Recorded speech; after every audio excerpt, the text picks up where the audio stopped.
Hey everybody, welcome back to another episode of Waking Maves. Let's try it again in 3, 2.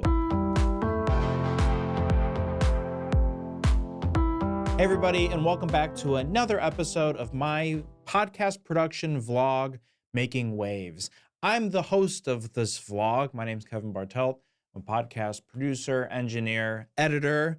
And last time we chatted, I announced one of the new shows I'm working on. It's called The Extraordinarians. It's with Kristen Schaal, Tony Hale, and Matt Oberg. Each episode, the three friends interview world record breakers. It's a lot of fun, and I've been teasing it for months and months now. So it feels really good to be able to just openly talk about it. And what's the latest? So when we last talked, the trailer was out. So it was just kind of like, hey, here's the announcement of the show. But now the first episode is out, which is really cool. We had this really fun guest. Her name's Jenny, and she is a musician and a pun/wordplay champion. That's right. You can be a champion in puns. And she was awesome. She's a boss. And we at that time we had recorded like 8 episodes, and I was like, we got to start with hers because she was just super fun and high energy and really interesting, and that's how it goes. So any updates I can share about like details of the launch? One of my goals, I had 2 goals with this show. The first one was to get the host on 5 podcasts. And I'm happy to say I've booked them on 8. And so those are all being recorded right now. I think like 4 of the 8 have been recorded. A few of them have come out. Some are coming out this week, which is really fun. And another thing I did, a little pro tip, is I asked and I'm asking the producers of said shows to please include a link for the show in the episode description. It's just a very simple one-line thing of like, also make sure to check out Tony on his podcast, The Extraordinarians, which you can listen to on Apple Podcasts or watch on YouTube. And there's a link for both Apple Podcast and YouTube in there.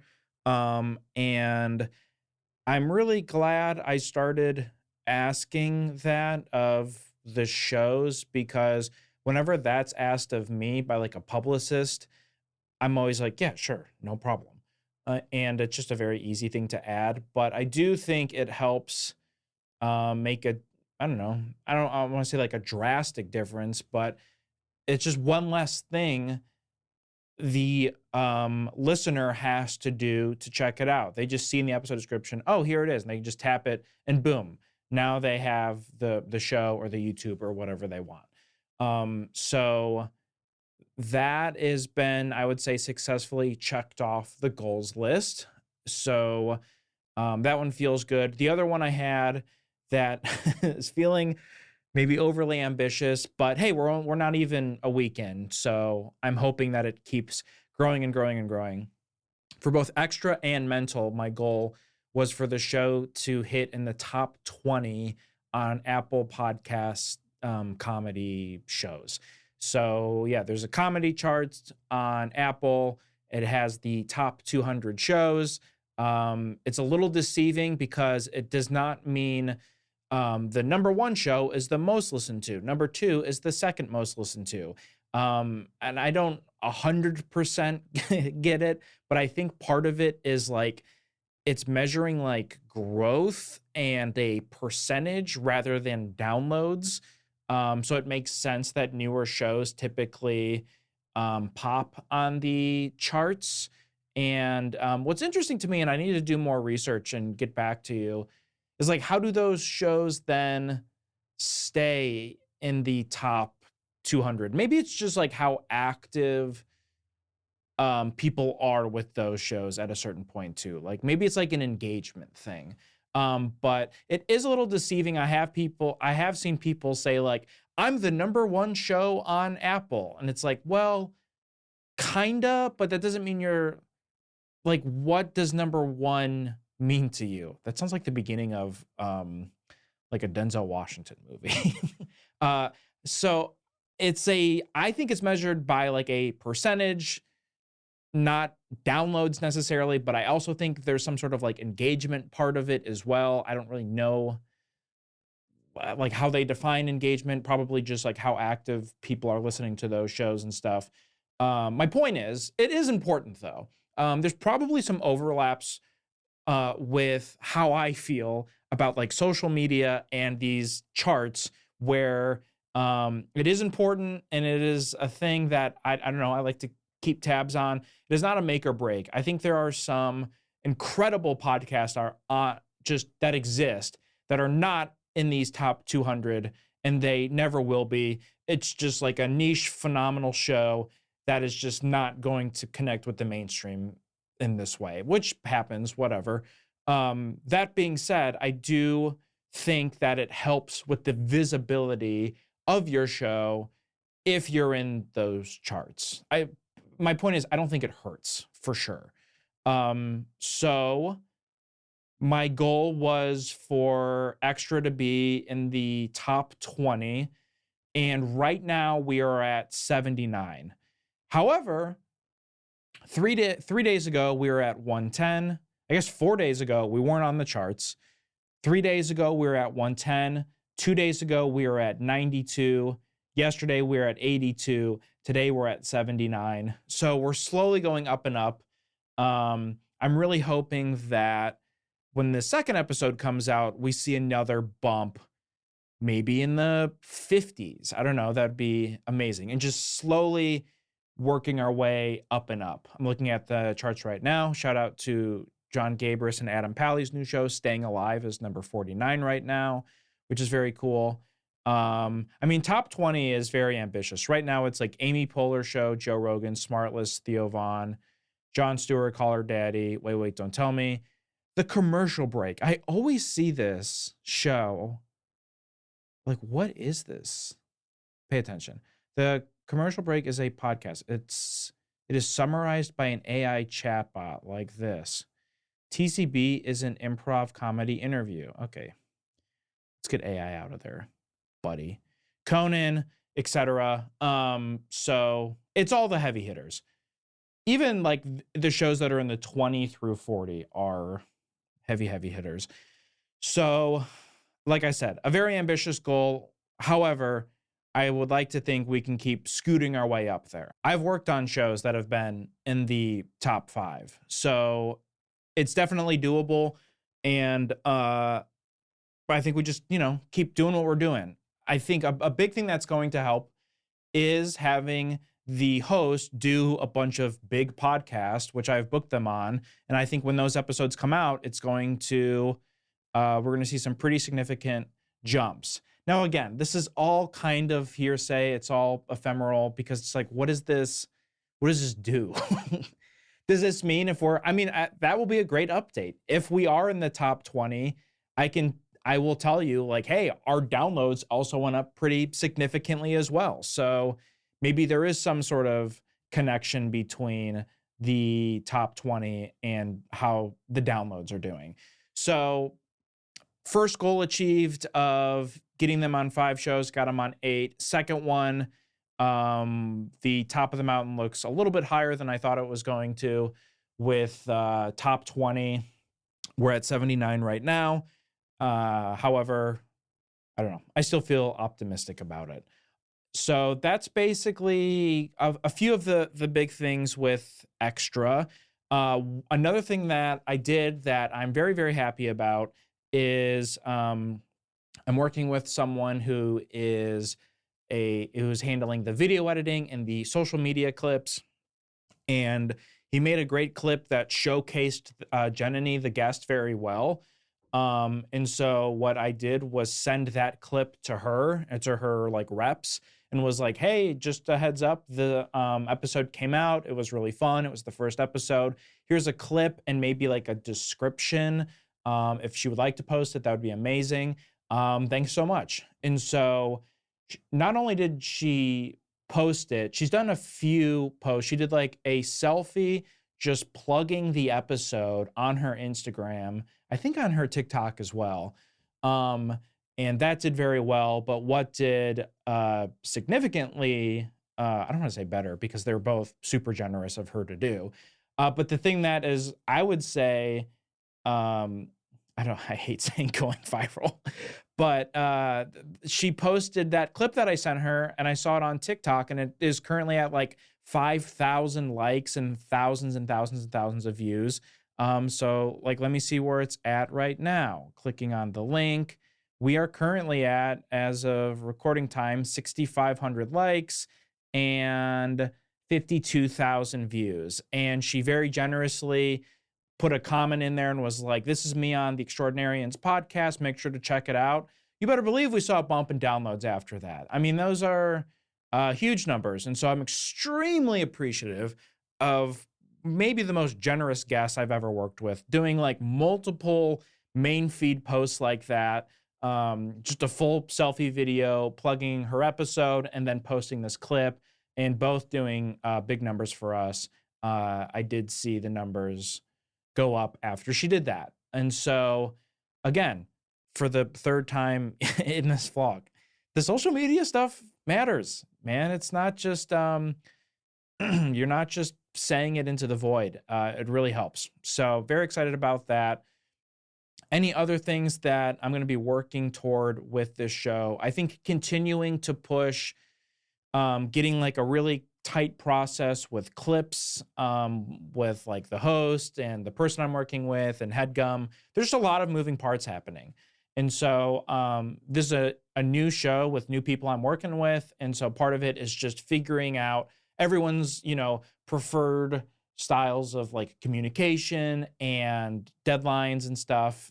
So, hoping to keep that ball rolling this week into next week. So that's everything with Extra. Feeling really good about the launch. And yeah, we will see when they do a couple of big upcoming shows if that impacts both downloads and their placement in the charts. And I had a meeting with HeadGum a couple days ago, and I said, if it doesn't, that's good to know. Just for like future shows that I work on, does the guesting on a bunch of podcasts around the launch actually make a difference? So stay tuned. You and I will both be learning about that together. That's everything with Extra. Now let's talk about Hollywood Handbook. The Patreon was on such a great upward trajectory until like a week ago. It started to plateau, which happens. It's not super shocking or very out of the ordinary. However, we were on such a great path, I guess. I just felt like we were slowly going up and up and up. And two big factors for that were the Filthy Ones, the baseball show with Hayes, Carl, and Greg, and the multiple RSS feeds, being able to have an individual feed for each of your shows. I know for a fact, I can tell you with 100% confidence, was the most requested thing in the last 4 years that I've been working on the Patreon, is the multiple RSS feed. So being able to finally, for lack of a better word, put that to bed and focus on now just content is very exciting to me. But there was a little bit of like we were going like this and then just kind of is now plateauing a little bit.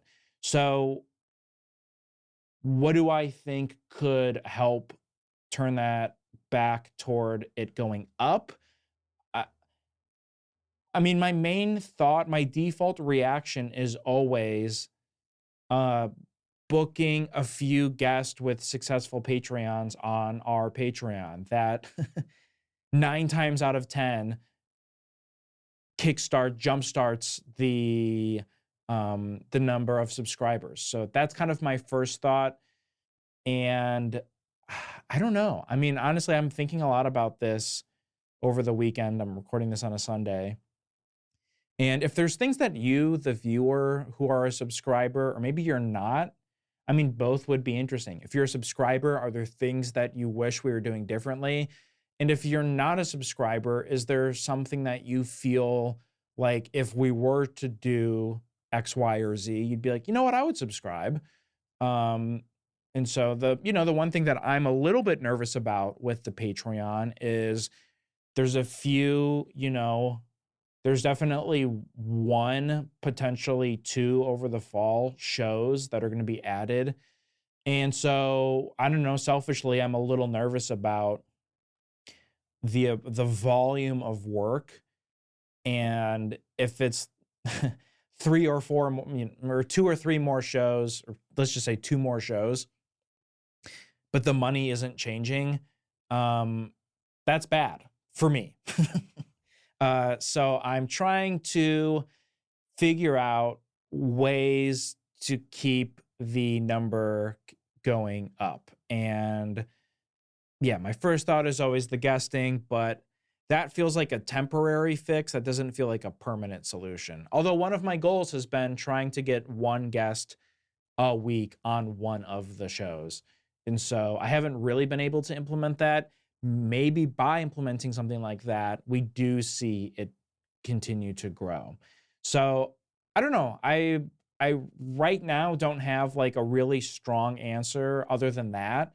And like I said, if you have any thoughts or strong feelings about things that we could be doing differently in there, feel free to put it in the comments and keep me posted, I guess. I will keep each other posted. So that's Handbook. I will say we recorded the 600th episode of the show, which comes out next week, I believe, or 2 weeks. I think we're 598 is this week. We're recording 599 on Tuesday or Wednesday, and 600 has been recorded. Very excited about that, and I think people will enjoy it.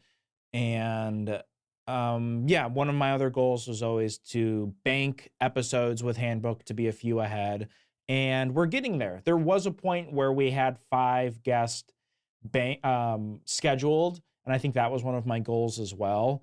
So I just want to keep that. Trying to be a couple weeks ahead is when I feel like at my most confident producing that show. So that's everything with Handbook. Let's talk about Mental, which is another new show that I'm going to be launching. My main goal right now, and I know you hear me say all these ambitious goals and then have to walk them back.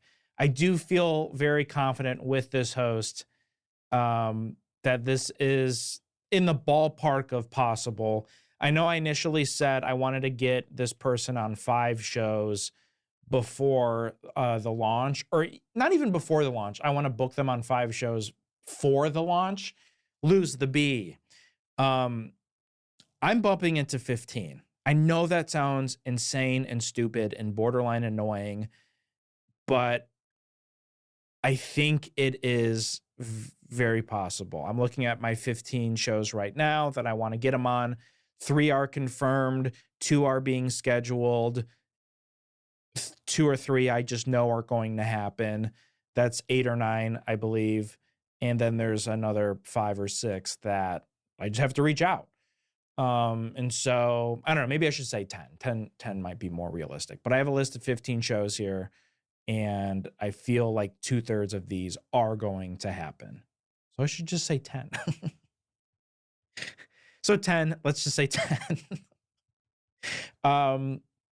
And that's, I did a similar thing with Extra, where there was like a 2-week period where I was really just focused on booking the host on as many shows as possible. When that was done, I then focused more on the actual production of the show, the editing, the producing, the recording, X, Y, and Z. If I could take anything from that experience with the Extra launch and apply it to Mental, it probably would be to start the focus more on the actual production of the show a few days earlier than you think you should. There's a little bit of like last minute stuff that was going slower than I anticipated, and it stressed me out, I'm not going to lie.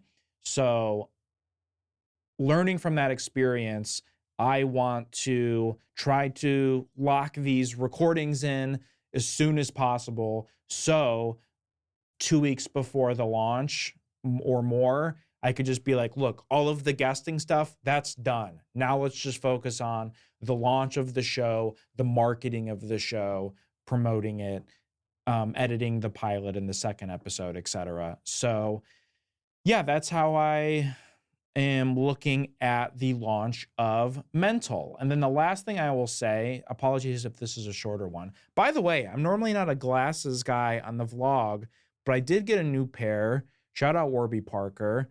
I'm in my Grandpa Dahmer phase, apparently. I got these in a different style that maybe I will debut on another vlog. I really like these. I like how they feel.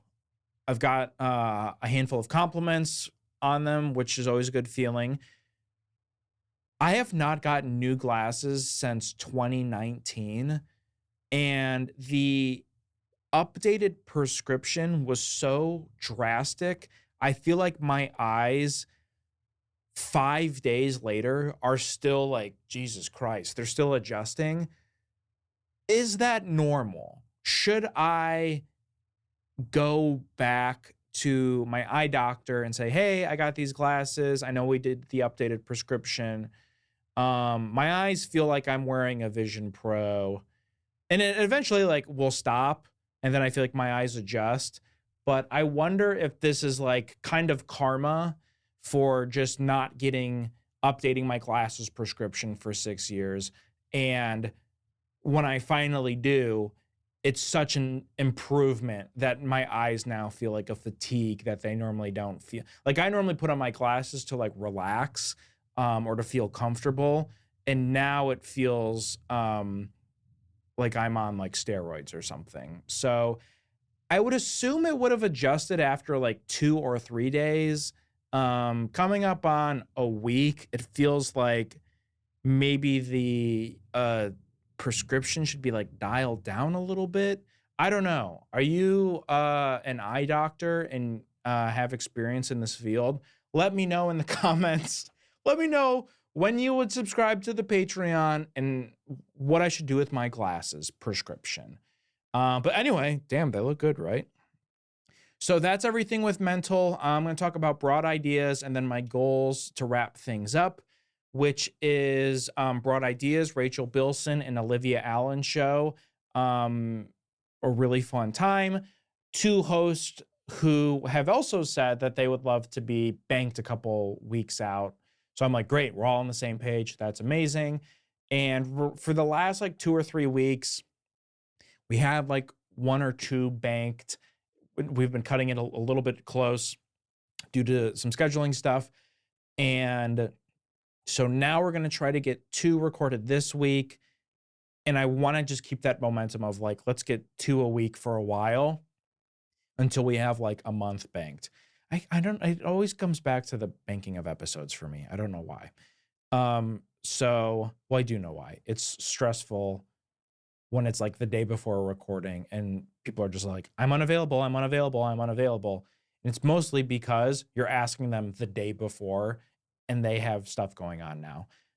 So it's easier to book when you're like, hey, these next 3 weeks out, how does that look for you? And then more often than not, you're able to confirm someone in that period versus the like, what are you doing tomorrow? It's obvious when you say it out loud. So 2 things I want to do with Broad Ideas, obviously the banking of episodes, but another thing is we have had a handful of offers for guest swaps. So if you're not familiar with that, it's basically the host of one podcast says like, I would love to do your show. And would you guys like to do my show? And we can promote each other's shows. And that is a great tool for growing your podcast is those types of swaps.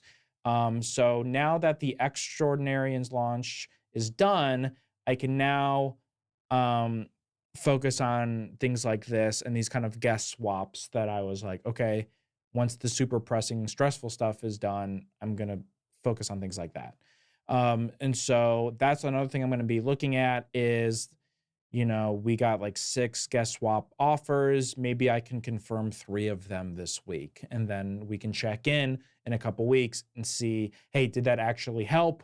Or did it just not really do anything at all? So guest swaps and banking episodes for broad ideas. And that's it. We talked about Extraordinarians, Handbook, Patreon stuff, mental, and broad ideas. That's kind of the main things for now. And then I guess I should just say, as you can tell from my last probably month's worth of vlogs, been pretty swamped. And because of that, I've not been able to stream on Twitch in a weekly schedule that I was doing for, I think, 10 straight weeks. It's been pretty, I don't think I've done it in several weeks. And then there were several weeks before that. And I unfortunately really don't see a world where I can even jump back into like a every other week schedule until things open up in my schedule that it doesn't really seem realistic right now that they're going to. So I just have to give you a heads up that I'm going to be pausing the Twitch streaming for a bit longer until, I don't know, maybe until I feel like things are, you know, open enough in my schedule that I could like hop back on and do Twitch stuff again. And it's always easier said than done for me with that, where I'm just like, oh, great. I'll just find 2 hours every week and hop on and do it. I would love to do it because I genuinely love streaming on Twitch. It's a lot of fun. Podcast Simulator's been a blast, but it's just the 2 hours aren't opening up right now. So sorry about that. And I'm hoping to, you know, maybe down the line later in the year, get back into it. But right now, there's just too many shows on my plate that streaming just does not feel realistic. And so because of that, I'm working with a few people who have been helping me with Twitch stuff as well as other things. And I think one of the goals I have is I'm going to chat with a few people tonight about helping me with more podcast production stuff, maybe specifically on the publishing side, versus what they were doing, which was helping me with Twitch and YouTube and a few other things. I kind of want to put that Twitch energy toward shaving 30 minutes a week off my plate would be phenomenal, if not more. So that's where I'm at right now. And I'm feeling honestly relieved, frankly. And what else? Getting ahead with all these shows, obviously, who wouldn't want that? And so, yeah, that's kind of where I'm at right now. And let's see. It'll be interesting to see next week how Extraordinarians is looking. Are there any big changes? Probably not big, but does the handbook Patreon continue to flatline or does it go up a little bit? If it does go up, why? And like, let's take a closer look at that. Booking the host of Mental on, I would love to get him on confirm him on 3 or 4 shows between now and the next vlog. And broad ideas, getting the guest swaps in. So that's everything for this week. Thanks again for watching. I got a little bit of an uptick in subscribers this week. And so I just want to say thanks to the OGs and for the new people checking out this vlog. And that's it, everyone. Have a great week, and I will see you next week.